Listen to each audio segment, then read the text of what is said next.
Hello everyone, I'm Saurabh Gosai and I welcome you all to the next video of my office lab. In today's video, I'll be showing you 5 to 6 date functions and how to add days and months in a particular date. So without wasting much of your time, let's get started.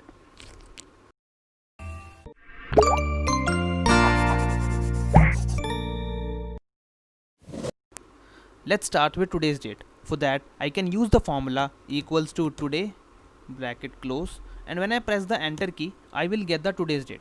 The benefit of this function is when I open the same Excel sheet tomorrow, this date will automatically changes to tomorrow's date because this function is connected to our system. So every day date changes automatically. Also, we can use the shortcut control semicolon to get the today's date. This shortcut will give us today's date, however, it will not update automatically because there is no function involved. Similarly, if we want date and time together, for that we can use now function. I will enter the formula equal to now bracket close, and when I press the enter key, I will get today's date along with the time. So now time will also get updated whenever we'll refresh or open this Excel file again.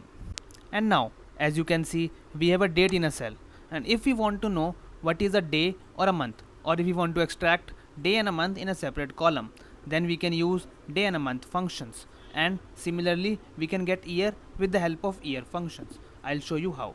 For the day, I can use the formula equal to day. I'll press a tab key, and for the serial number I can use the date from cell C8 and close the bracket and hit enter. And for the month, I'll use the formula equal to month, and for the serial number again I'll use the date. I'll close the bracket and hit enter. And similarly for the year as well, I'll use the formula equal to year. I'll select a date and close the bracket and hit enter. And here we go. We got the day, month and year in a separate columns. But sometimes we need month as Jan, Feb, March and so on. For that we can use a text function. So I will type in the formula equal to text. For the value I can use the date, and we'll enter 3M in double quotes for the format text. We'll close the bracket and hit enter. And here it is. We got the month as a text. So now suppose I have a day, month and year in a 3 different cells, and I want to combine them in a date format like DDMMYY, and for that we can use date function. So in the cell I will enter the formula equal to date and press a tab key, and as you can see, date function has 3 arguments: year, month and day. And for now I can pick the above data which I have just now extracted for these arguments. Like for year I will pick 2020, and then month 10 and 9 as a date. I'll close a bracket and hit enter. And here we go, we got the date. Let's see some more features in this. If we want to add 9 days to today's date or any other date, it seems like a simple math. We can directly add 9 to the date. As you can see on the screen, I will add this date and this number 9.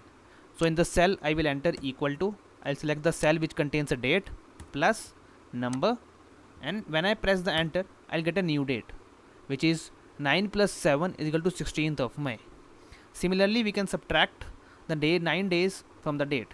Like I'll press equal to, I'll select a date minus number, and here it is. We got the date after subtracting 9 days.